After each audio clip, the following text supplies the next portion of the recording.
Hello, what's up guys? Welcome po sa aking channel.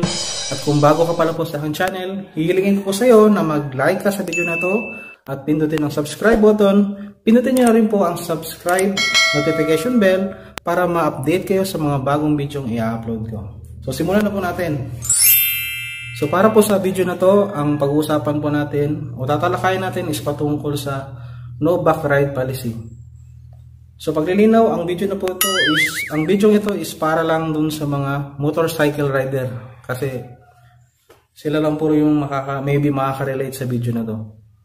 So no back ride policy, actually hindi ito yung pinakaunang utos related ngayong pandemic. Bale itong no back ride policy is nadamay lang to dun sa mas naunang utos, which is ang social distancing na pinalitan ng physical distancing. So ang physical distancing po, ang laman ng utos na ito is dapat tayong mga tao ay hindi didikit sa tao. Dapat meron tayong distansya na 1 meter. So since sa motorsiklo kapag nag-angkas ka, walang distansya, ayun, nadamay, pinagbawal na siya. So bilang ako, affected ako nito kasi personally, ako, hinahatid ko po yung asawa ko sa trabaho. Gamit po yung motor. So yung nag-umpisa po itong utos na to, talagang napailing ako. Kasi talagang, kumbaga, may dagdag na perwisyo to. Especially ngayong may pandemic. Ngayon, ang tanong ngayon is, sino lang ba dapat yung sumusunod sa utos na to? Dapat ba lahat ng motorcycle rider, single motorcycle rider, dapat ba sumunod sa no back ride policy? So, ang masasabi ko po ay hindi dapat lahat. Pero, itong utos na no back ride policy, hati po ito. Mayroong mga individual or mga motorcycle rider na dapat silang sumunod at mayroong din mga nagbumotor ng single na hindi dapat obligadong sumunod. So ano po ang gusto kong ipaintindi? So doon po sa side na mga dapat sumunod is yung mga naghahabal-habal. So by the way, hindi ko po inaawa yung mga naghabal-habal kasi ang paghabal-habal po isang paraan ng trabaho. Maybe mga kababayan natin na dyan kumukuha ng panggastos or maybe sideline. However, talagang dahil nga sa pandemic ngayon ay talagang medyo minalas lang po talaga tayo. So yun na nga, ang mahirap dito dahil nga, by the way guys, nung lumabas tong no back ride policy, syempre nanood ako sa balita, then pinalo up ko sa internet kung ano pa talaga ang sistema nito. Ang hula ko lang po. Inutos po to na ibagbawal ang pag-angkas dahil dun sa Manila po kasi meron po sila dong mga naghahabal-habal na medyo modern, yung angkas, yung grupo ng angkas, yung Move It, yung Grab. Yun dun. Ang feel ko lang dun sa binase.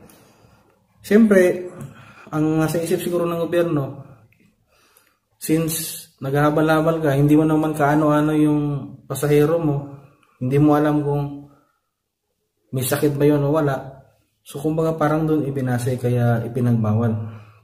However, ang nangyari, ang problema ngayon, pati mag-asawa or magkakapamilya, binawal din. So, medyo unfair siya. So, ang hula ko lang din, kasi nung pinanood ko sa TV, nung unang ipinatupad to, pinapayagan pa yung mga mag-asawa or magkakapatid, mag-ama, pinayagan pa. Ang problema lang, nung pinanood ko sa TV, may mga ilang cases na tinanong yung driver kung kaano-ano niya yung angkas niya, sinabi niya na asawa daw niya. Nung nagkaipitan ng tanong, nabisto na pasahero pala. Ayun, nabisto. So dun sa Kamaynilaan, maraming ganong kaso. Maybe doon binasin ng gobyerno yung batas na pati mag-asawa bawal na rin. So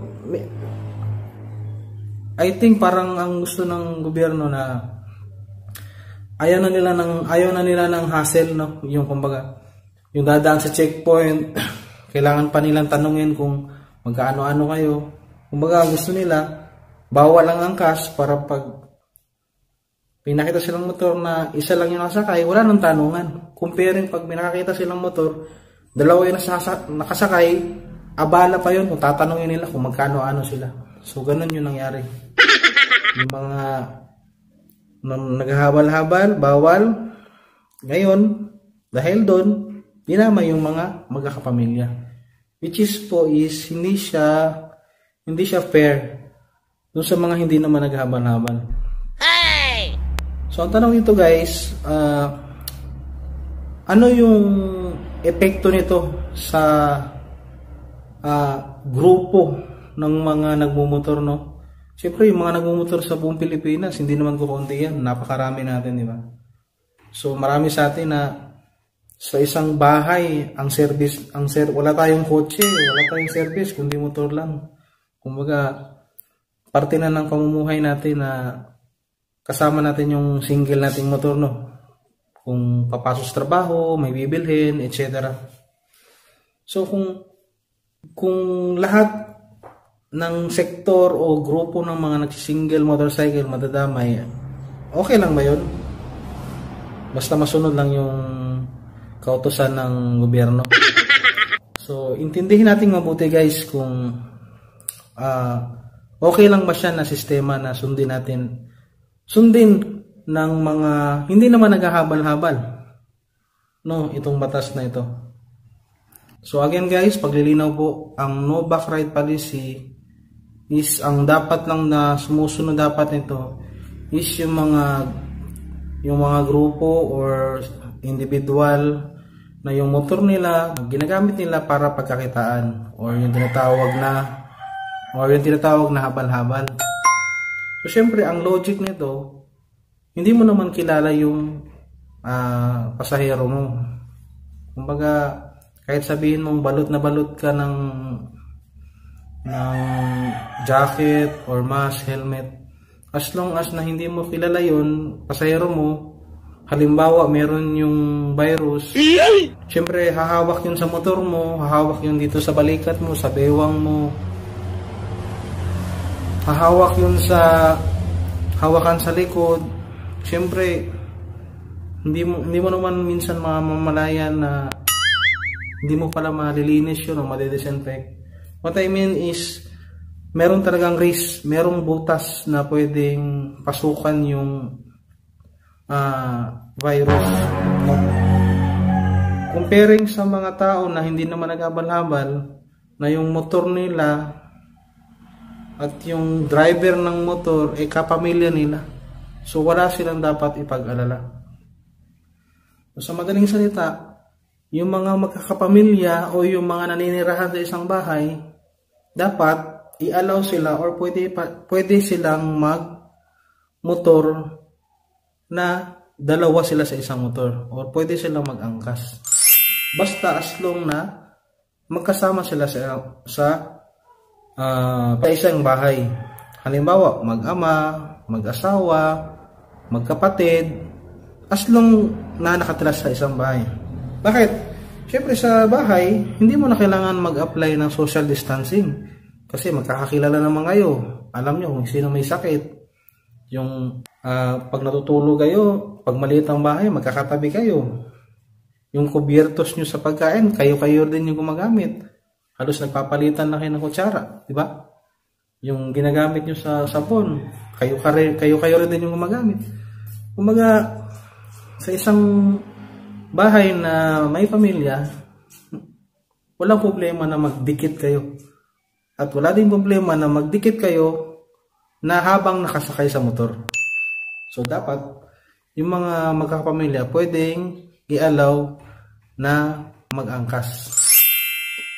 And then related din sa sitwasyon na ngayon, since may coronavirus, ano ba yung pinaka-concern ng batas, no? Doon sa social distancing. Di ba ang logic nito is, pinatupad to siya para ang taong bayan hindi magkasakit. Hindi magkasakit or hindi mahawa ng virus. So ngayon, syempre, again, itong video na to, related lang to sa mga nagsisingle motorcycle, no? So guys, ang tanong ngayon, saan ba mas delikado? O saan ba ang mas safe na side? No? Kung sasakay ka ba ng motor na single o sasakay ka sa mga public transportation? Kasi yun nga, bawal daw yung binawal nila yung angkas. Pag angkas sa motor, bawal daw. Pero I don't know pero dito sa amin, meron ng mga ilan na mga jeep na bumabiyahe. However, ang ginawa nila, nilagyan nila ng division yung upuan nila. Kagaya nito. Itong dalawa una itong may kahon ng sesto. Itong isa is itong may box na pula. O yan. So, kung titingnan niyo pong mabuti, kung i-base mo siya dun sa utos na physical distancing, hindi naman natutupad. Kasi yung nilagay nilang division dyan, hindi naman 1 meter. Saka yung nandiyan sa picture, kapag humangin, yung mga nasa harap, malalanghap po yung something na nasa kanila. So wala ding safety sa ganun. Nagiging safety lang siya kasi lahat kayo nakamas. Pero ang point dito, wala pa rin social distancing. Although may distance kayo, one set apart, pero walang social distancing. Kasi again and again, ang social distancing or physical distancing is dapat 1 meter. Diba? So, hindi pwede na payagan yan siya ng gobyerno. Kasi kapag pinayagan nila, para na din nilang binali yung rules ng physical distancing. Hey! So, may isa pang picture. Itong merong plastic na parang nakaharang. Ayan. Mukha siyang safe, diba guys? Pero again and again, wala pa rin social distancing. Kasi nga, ang social distancing is 1 meter ang layo dapat natin sa isang tao. Ang mukha lang siyang safe kasi may nakatakip, may nakaharang. Pero yung pagitan nyo, hindi 1 meter. So hindi pa rin nasusunod yung social distancing. Sa ganyan, ibig sabihin dapat hindi pa rin yan pwede or bawal pa rin yan. So again, paglilinaw po, hindi ko po inaaway yung mga jeepney driver. Kasi ang mga jeepney driver naghahanap buhay lang din. And gustong-gusto ko pong sumasakay ng jeep. Kaya lang, hindi po siya magiging unfair guys. Kung papayagan yung ganyang style sa jeep, no? Kung papayagan niya ng gobyerno, unfair po dun sa mga nagmumotor na hindi naman naghahabal-habal. Unfair sa kanila na hindi sila papayagan. Hey! Diba? Kagaya nga nito nasa picture sa plastic. Ito may nakaharang na plastic. Wala namang social distancing yan. Hindi naman yan 1 meter, diba? So, ibig sabihin, kapag pinayagan niya ng gobyerno, pwede na rin kaming mga nagmumotor, pwede na rin kaming mag-angkas. Basta, sa likod namin, maglalagay lang kami ng plastic, diba? O maglagay kami ng plywood. Kasi, kung dyan ibabase, may harang daw ko, no? O, diba? Nakuha niyo po. So, hindi talaga pwede pagkaganyan. So, ngayon guys, saan ngayon ang mas safe? O saan ngayon mas delikado? Halimbawa, ako, inahatid ko yung asawa ko sa trabaho. May batas na nabawal na mag-angkas. So, sasakay siya ngayon ng jeep. O sasakay siya ng bus. So, ano mangyayari ngayon? Ligtas ba siya doon? Mas ligtas ba siya doon? Tapos doon sa motor ko, hindi siya ligtas doon. So, intindihin natin mabuti yung sitwasyon guys. So gagawin ko example itong jeep.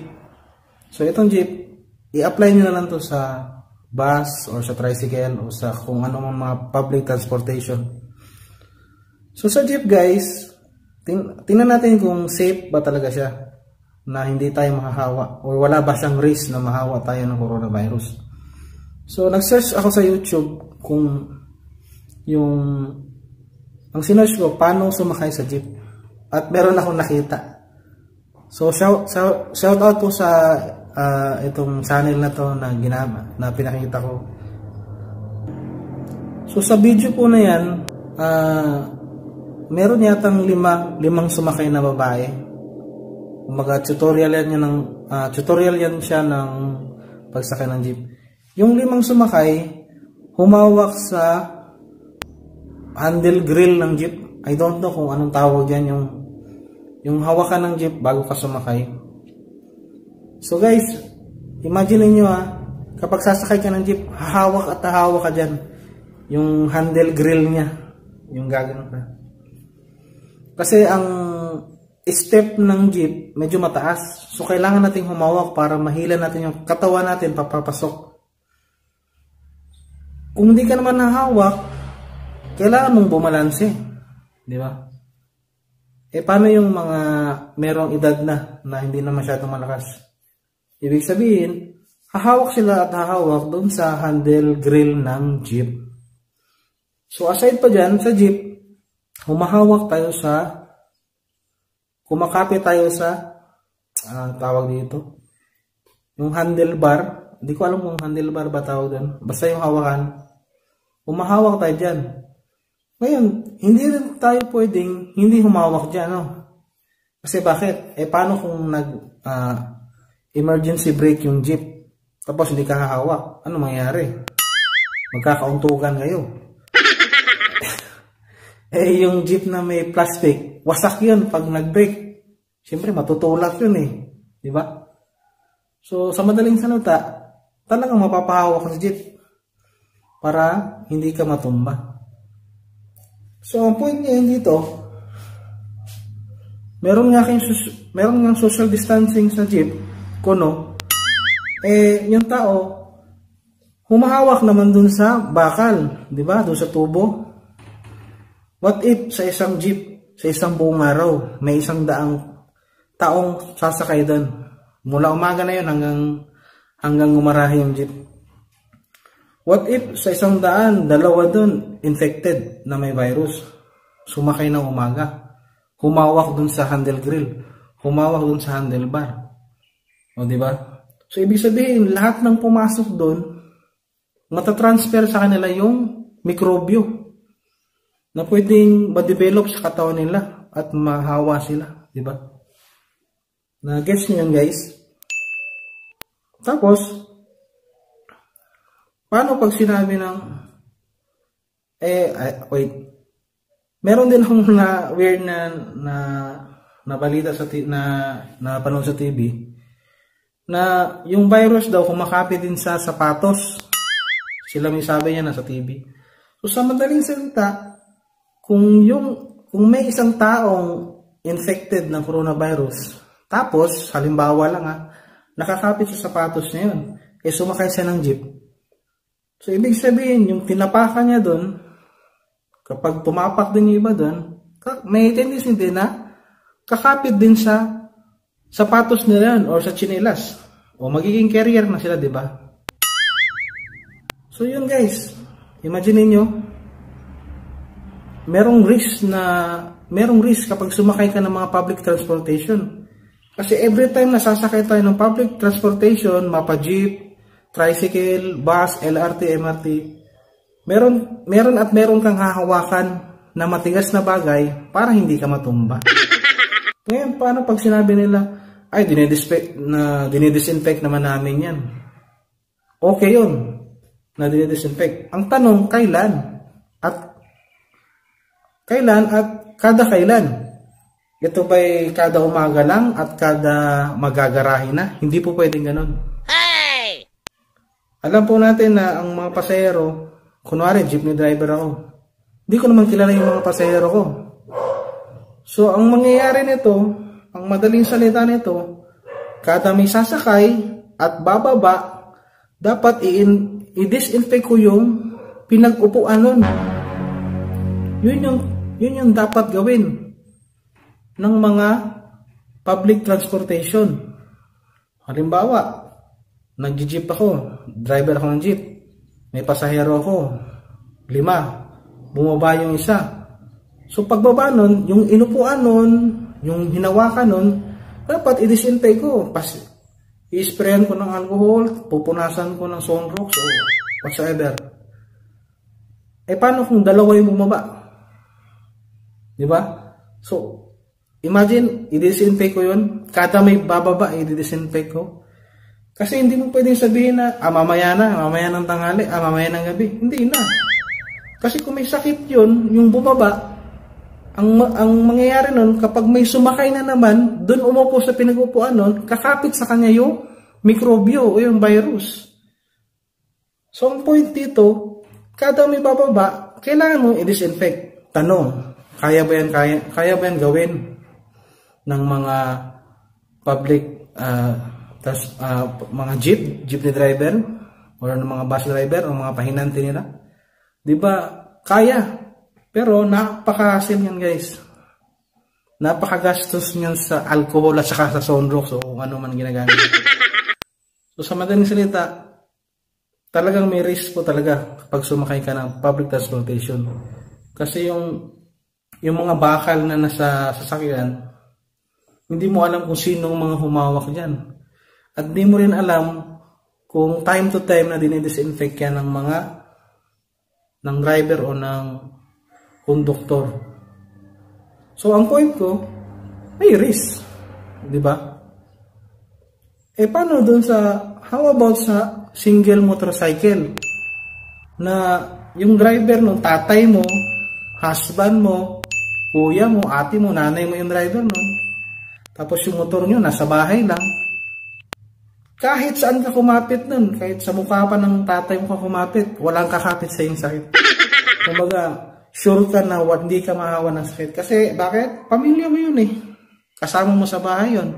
Alam mo namang walang sakit yun. So, saan ngayon mas delikadong sumakay? Sa public transportation o dun sa single motorcycle nyo na kayo-kayo lang din yung gumagamit?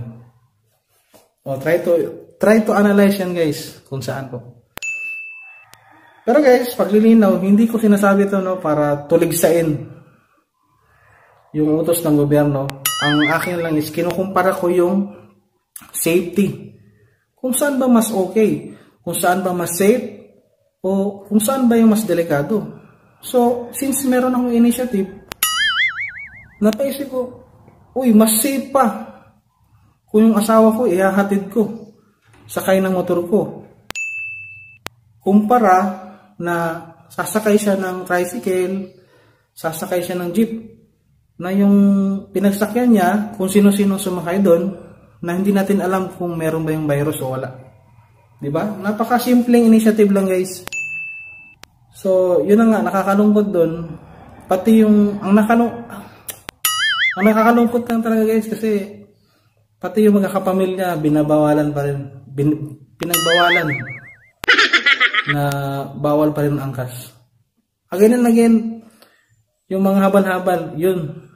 Sorry guys, pero kayo talaga yung mga group of individuals na talagang tinamalan talaga ng malas na talagang kailangan sumunod kasi yun na nga, hindi naman ninyo kapamilya yung pasahero nyo.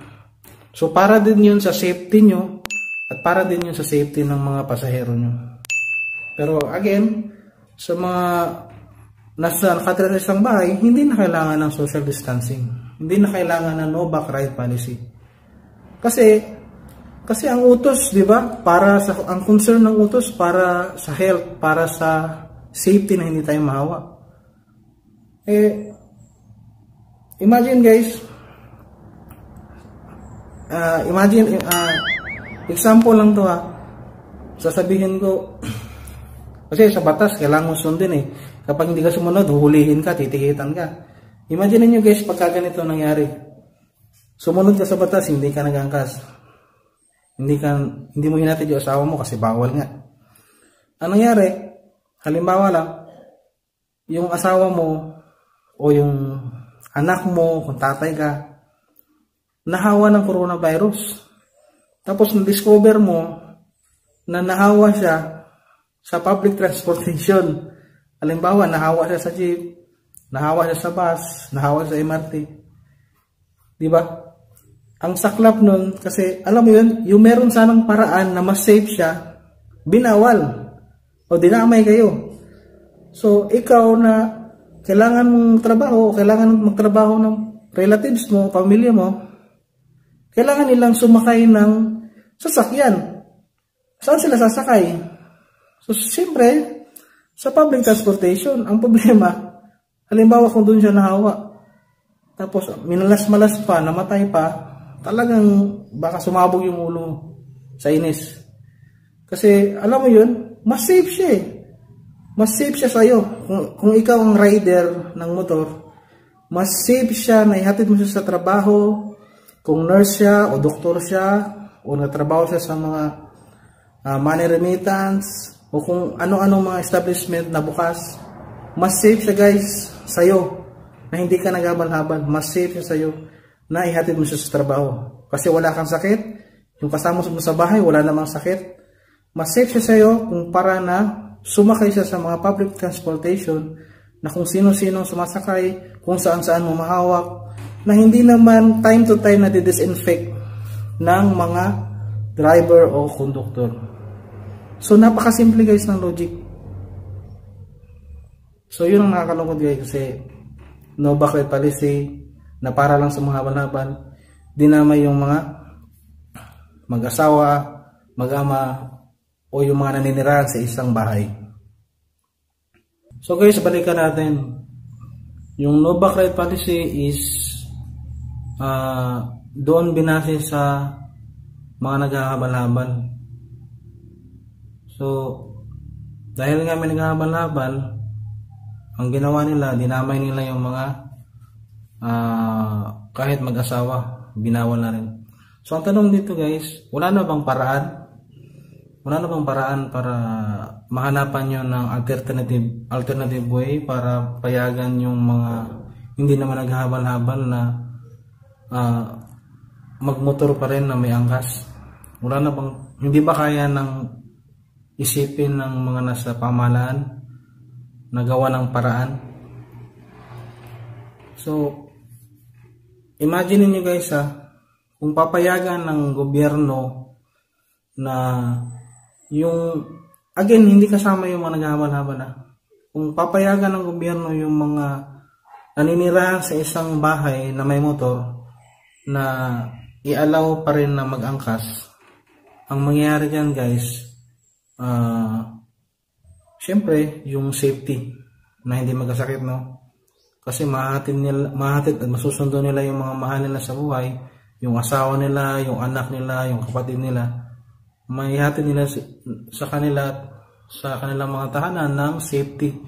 Malayo sa sakit comparing na sumakay sila ng mga public transportation.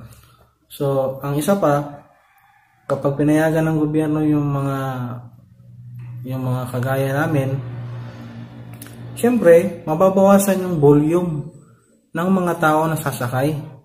So, syempre, kung halimbawa sa jeep, limited lang sasakay yung tao kumpulan na. So, ang tendency niyan, kung sa umaga, malilate yung iba sa trabaho. Pagkahapon naman, may stress sila kasi agawan yan pa uwi. So, either may stress sila or matagalan sila sa pag-uwi. So, ibig sabihin, yung time sana na makakasama nila yung pamilya nila, mababawasan pa dahil sa paghihintay ng masasakyan. Dahil nga, limited lang yung sakay ng mga public transportation. So, yun guys, ang mga benepisyo kung papayagan lang sana. Safety, total safety, na hindi sila mahawa, and mababawasan yung volume ng mga sasakay. Kasi halimbawa sa Manila, agawan yan dyan, daming tao. Tapos isasama mo pa dyan yung mga tao na dati natin sa motor, eh ilang libo yun. So, ang daming tao nun. However, kung papayagan yung mga nasa isang bahay lang, hindi, at least kahit pa paano, mababawasan yung volume ng tao nasasakay sa mga public transportation. So, ngayon guys, meron akong suggestion sana, no? Pero ito, katuwaan lang. Depende na to depende na to kung may makakarinig or may magsasuggest sa pamahalan, sa gobyerno, whatsoever. So, nung iniisip ko pa lang to, no, natuwa ko kasi nung pagtingin ko sa Facebook, meron akong nakita na post na ganito. So, ganito din yung gusto kong mangyari. Pero ang kaibahan lang nito, limited lang tong sa kanya. Kasi parang mag-asawa lang yata ang pwede nitong card na ginamit niya. So, kumbaga para lang sa mag-asawa. Pero yung naisip ko is hindi ganyan. Malawak yung sa akin. Malawak siya pero safety pa rin. So, ito yung ginawa ko. Hindi pa yan. Ano lang yan siya. Pangit yung magagawa ko. So, yung ginawa ko po, kung titingnan nyo, ano lang yan, pattern, example lang po yan. Ito po yung gusto kong sanang ipatupad. Kasi since hindi naman natin alam kung kailan matatapos ng coronavirus, siyempre dapat maghanap tayo ng paraan para kahit pa paano medyo guminhawa ng konti yung sitwasyon, especially sa mga nagmumotor. So kung titingnan nyo po itong ginawa kong card, again, ito, depende kung ilalagay ito sa karton o sa isang bond paper o whatsoever. Ang importante nito yung laman, yung content niya.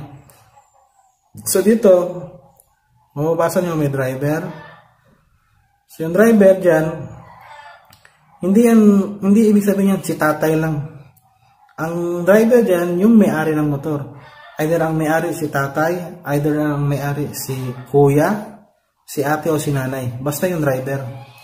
Tapos, dito sa baba, ang nakalagay dyan, bandang baba, mababasa nyo yung passengers. Passengers may S. Ibig sabihin, hindi lang isang tao yung makakasakay. Hindi lang isang tao yung magiging angkas mo. Maiaangkas mo. Hindi ko po tinutukoy na marami kayo sa isang motor. Hindi po yung 3 kayo o 4, hindi. What I mean is, halimbawa, ako yung driver. Tapos dun sa passengers, ang unang nakalagay dyan, asawa ko. Tapos, mayroong relationship. Yung sa may isang side, relationship. So, nakalagay dyan, asawa. Ayan. So, ibig sabihin, halimbawa, sa umaki, hatid ko siya. So, yun, nakarecord siya sa card. So, kung halimbawa, nahatid ko na yung asawa ko, tapos halimbawa, meron pa akong isang anak na frontliner din. So, nakalagay din yung pangalan niya dyan sa card. Tapos, nakalagay sa relationship, anak. O, yan. Pwede siya. So, kung 3 anak mo, or 4, as long as nakatira kayo sa isang pamilya, nakatira kayo sa isang bahay. So again, driver, passengers, yan yung mga isasakay. Hindi yan isasakay ng sabay-sabay. Yan yung mga require na nakarecord. So syempre, kung gagawin tong card na to, ang gagawa nito is ang mga barangay, sa barangay hall. So sila magpiprint niyan. So bago to i-release sa mga driver ng motor, o magdadaan sila sa kakarampot na interview na dapat ma-prove na ito asawa mo to, ma-prove na anak mo to, kapatid mo to. Basta ang point dito, kasama mo sa iisang bahay. Kahit di mo yan asawa, halimbawa isang bahay, magkakapatid lang kayo, wala na kayong mga magulang. So, yung driver, si kuya, tapos yung passenger mo, halimbawa, 3 kayo magkakapatid. So, ilalagay nyo yung pangalan nyo dun. Tapos sa relationship, ang ilalagay nyo, brothers or mga kapatid or siblings. So, yan yung gusto kong suggestion, no, para sa mga single motorcycle na hindi naman naghahabal-habal. So, ang sistema nito guys, kapag may ganito ka, automatically, ano na yan siya, yung quarantine pass na siya, balik quarantine pass na siya automatically. So, ibig sabihin, kapag dadaan ka ng mga checkpoint, so dapat yung mga nasa checkpoint ng mga barangay staff, police, or sundalo, kapag may nakita silang may angkas, hahanapin na lang nila itong card. O ipapakita mo to. So, siyempre, ikaw na may gantong card, kapag alam nyong paparating na kayo, or alam nyong may checkpoint na, i-ready nyo na yung ID nyo, valid ID. Kasi ang valid ID nyo, yan ang magpuprove na kayo yung nasa card. Ikaw yung driver, at ikaw yung isa sa mga passengers. Oh. So, dyan, makuprove, magkapatid to, mag-asawa to, o either magpinsan, basta maninirahan isang bahay. So, sa madaling salita, hindi pwede makakuha nito yung mga nagpaplano maghabal-habal. Kasi halimbawa, meron kang gantong card, tapos namasahero ka, pagdaan mo sa checkpoint, pagtingin ng barangay staff, na yung angkas, hindi mo naman kapatid o ano-ano, mahuhuli. However, kung may ganito ka, tapos puro kapamilya mo yun nandun, pwede. Di ba? So, ito sana, ang ganda sana ng ganitong sistema kung ipapatupad lang. Napakasimple lang sana, no? Ang kailangan lang nila maglabas ng kakarampot na papel. Tapos ito lang yung nakasulat. At least, malaking tulong to sa mga Pilipino, especially related sa mga nagmumoto. Kung naghihirap sila, mababawasan yung yung stress kung ipapayagan ng gobyerno. Papayagan ng gobyerno na paangkasin yung mga mahal natin sa buhay sa motor. So again guys, based dito sa mayor din namin, share ko lang. Kasi ngayon yung medyo binaba na yung tawag doon, yung ECQ to GCQ. Tinanong yung mayor namin dito, sabi, kung pwede na ba daw mag back ride. Sabi nung mayor dito sa amin, hindi pa rin daw pwede. Alam niyo po ano sinabi niya? Tatagalogin ko na lang po. Sabi niya, hindi pa rin pwede kasi hindi natin malalaman kung relatives ba yan o family member ba yan. Hindi natin alam kung baka naghahawal-habal lang yan. So yun po yung laman ng sinabi ng mayor namin dito. So sa madaling salita, kung iintindihin mo yung sinabi ng mayor namin dito, pwede pala sana na yung mga magkakapamilya na nanirahan sa isang bahay, pwede pala sana na i-allow. Kaso, hindi pwede kasi dahil sa mga naghabal-habal. So yun ang laman ng sinabi niya. Kung wala siguro naghabal-habal, pwede sana. Ngayon, yun yung purpose nitong card. Kung meron kang ganitong card, hindi to i-epekto sa mga naghahabal-habal. O diba? So ang laking tulong guys sa mga Pilipinong kailangan, ang laking tulong sa kanila yung motor na nahahatid nila yung mahal nila sa buhay at nasusundo. Mabilis at masasabi kong mas malayo sa risk na mahawa sila ng sakit. So guys, hoping na na-gets nyo po yung pinupunto ko. Again, wala po tayong tinutuligsa ng mga driver ng jeep, mga habal-habal drivers.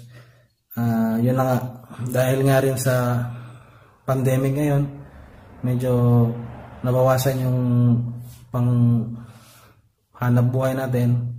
Pero yun nga rin, nakakalungkot din kung kayo mawawalan, ganun din kami mawawalan din. Kumbaga, hindi sana kami dapat apektado, naapektuhan kami dahil dun sa pinagbawal na dapat sa inyo ng So hello again guys, may dadagdag lang ako. Itong video ko, sinut ko po ng May 21 ng umaga. Pero kinagabihan ng May 21, nanood po ako ng balita at may ibinalita related po sa backride. Related sa no backride policy. So, idadagdag ko na lang po ngayon sa video na to. So, based po dun sa balita, by the way, panoorin nyo lang po to sa YouTube. Kayo na lang po bahalang manood. So, sabi po dyan, may isang gobernador yata in Cavite, kung di ako nagkakamali, sinuggest niya po na i-allow yung mga mag-asawa. Kasi daw, kung yung mag-asawa magkatabi naman sa kama o sa higaan, bakit di sila pwede magkatabi sa motor o bakit di sila pwede sumakay sa isang motor? Ganon yung punto niya. Then, okay siya. Okay naman yun. Actually, maganda yung ano niya, yung intention niya. Then, ang problema dito, sabi dito sa nasabing balita, ano daw yung mga ebidensya para mapatunayan na mag-asawa daw. So, sabi dito, kailangan daw ng mga marriage certificate. Kailangan daw ganun. Tapos, sinasabi din ito na kapag ganun yung sistema, baka maging hassle. Siyempre, kailangan pa magdala ng mga certification, baka daw maging sanhi ito ng pagbagal ng traffic, baka rin daw may mga, alam mo yun, yung magsinungaling, whatsoever. Pero again and again, gaya po nung sinabi ko sa kanina, yung sa suggestion ko po na card, yung kay governor po kasi, para lang po sa mag-asawa. Ang problema po niyan, sa isang tahanan, hindi lang naman po mag-asawa ang naninirahan. At hindi lahat ng may motor na single, puro tatay lang ang may-ari. Merong nagmumotor na binata. Merong motor na ang may-ari, dalaga. May motor na may-ari, ina. O di ba? So, kung mag-asawa lang yung pwede. Paano yung mga, halimbawa, sa isang bahay, ang nakatira lang, magkakapatid. Si kuya may motor, tapos yung kapatid niyang isa, sinasabay niya. Hindi sila pwede, hindi naman sila mag-asawa. So, dapat, ang point dito, hindi lang about na mag-asawa ang payagan na mag-angkas. Dapat, family member o mag-ina, mag-ama, magkapatid. Basta ang point, nakatira kayo sa iisang bahay. Yun po yung point. Saka, hindi po pwedeng para lang sa mag-asawa. Kasi kawawa naman po yung mga tao na, halimbawa, mag-asawa sila. Halimbawa, matagal na sila nagsasama. Meron na silang mga anak, pero hindi pa sila kasal. Maybe dulot ng wala pang budget or depende kung anong dahilan nila. So, alam mo yun, mag-asawa na sila sa puso pero siguro sa papel hindi. So, kung hihingi ng gobyerno na ang requirements, marriage certificate, kawawa naman sila. So, ang point na lang dito, yung sinuggest ko na card, ang mag-aasikaso na lang yan, ang kikilos na lang dyan, yung mga nasa barangay hall. Kumaga, halimbawa ko, kukuha ko ng ganong card. Pupunta ako sa barangay, ipoprove ko na itong partner ko, asawa ko to, matagal na kami nagsasama, may mga anak na kami, may mga ebidensya. Halimbawa, hindi pa kayo kasal, magdala ka ng mga throwback pictures nyo, 10 years ago, 5 years ago. Basta ma-prove nyo na nakatira kayo sa isang bahay. So again, dapat hindi lang po mag-asawa. Pwede rin po mag-ama, pwede rin pong magkakapatid, ang payagan na mag-angkas ng motor. So, I suggest, hindi lang po dapat sa mag-asawa. Saka kung mag-asawa lang po, ang liit na tulong lang nun. Although mayroon siyang good side, pero kundi lang. Kasi marami akong kilala na magkapatid na nagtatrabaho sa isang factory. Doon sila nagtatrabaho ng dalawa. Pero yung motor niyang isa, yun lang yung motor. So sinasabay niya lang yung isang kapatid. Paano yun kung mag-asawa lang yung require? So kawawa naman yun sila. So yun po yung point ko. Dapat hindi lang mag-asawa ang i-allow ng ating gobyerno, pamahalaan, kung sino man, na payagan na mag-backride. So ang hindi lang dapat i-allow is yung mga naghahabal-habal. Kasi again and again, hindi naman nila kapatid, nanay, tatay, yung mga pasahero nila. So I hope na nag-gets nyo po yung sinasabi ko, and I suggest na yung sinabi kong card ay makatulong, no, para sa dagdag kaalaman ng mga gumagawa ng batas related nga po sa pagmumotor o dito sa topic natin na no backride policy. So again guys, salamat po sa panonood. God bless you po.